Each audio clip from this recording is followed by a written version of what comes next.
नर्मदे हर. च्यवन ऋषीच्या आश्रमामध्ये मी आलेलो आहे. भृगु ऋषींचे पुत्र च्यवन ऋषी हे त्यांनी इथे तपश्चर्या केलेलं हे ठिकाण आहे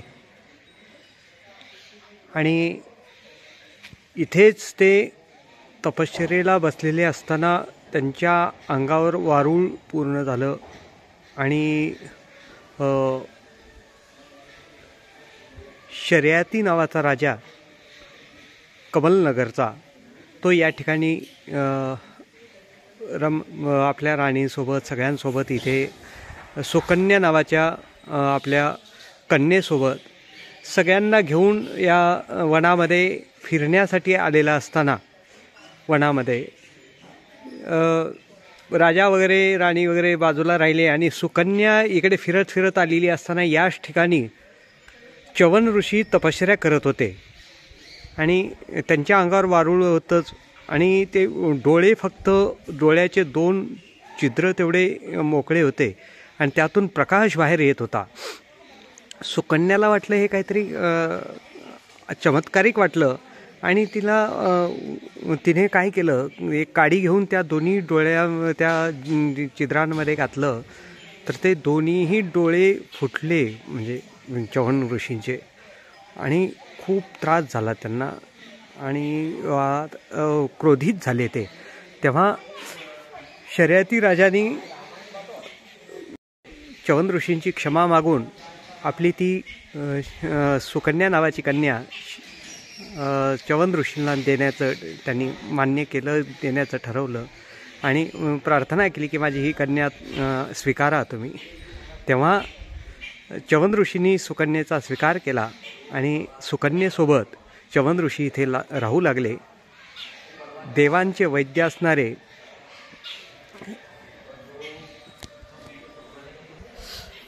अश्विनी कुमार या ठिकाणी आले या आश्रमामध्ये.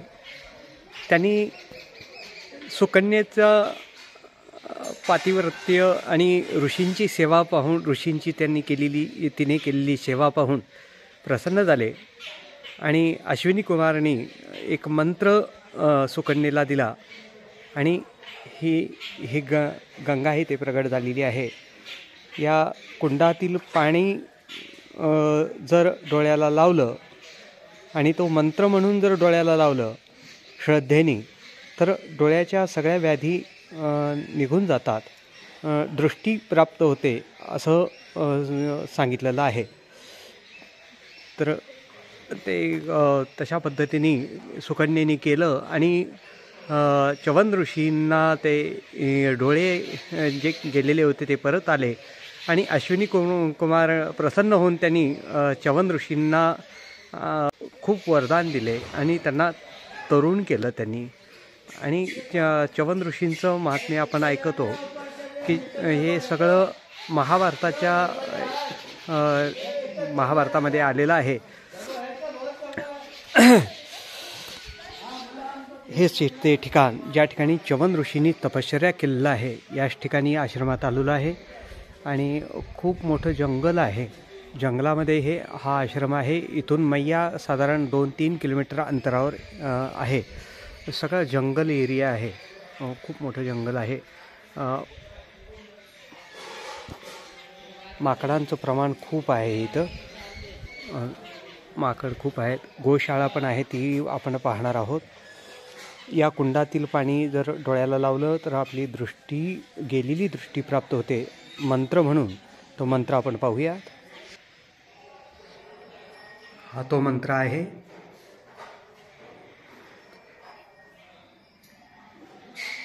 शर्यातीच सुकन्याच चवन शुक्र माश्विनो एतेषां स्मरण मात्रेण नेत्ररोगान विनश्यती, असं ते मंत्र आहे. च्यवन ऋषी या ठिकाणी तपश्चर्या केलेलं ठिकाण आणि त्यांनी इथे या ठिकाणी मंदिर.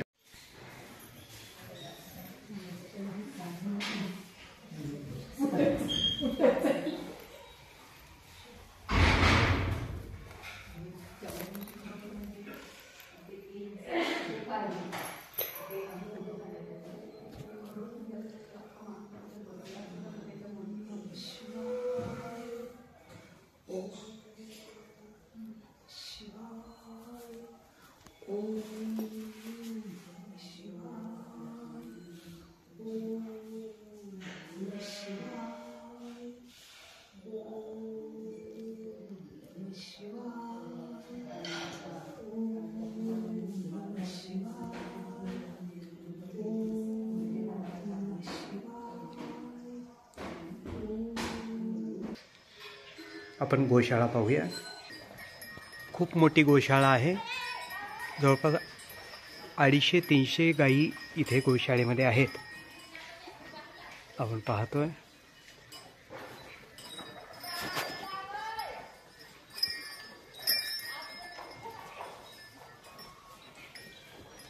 अडीचशे 300 गायी आहेत. वेगळ्या वेगळ्या जातीच्या गायी आहेत.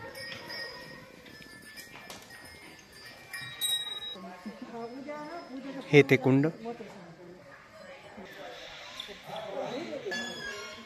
हे थोडे वेगळ्या पद्धतीचे माकडं आहेत. रिसस असं त्यांचं नाव आहे. जुन्या पद्धतीचे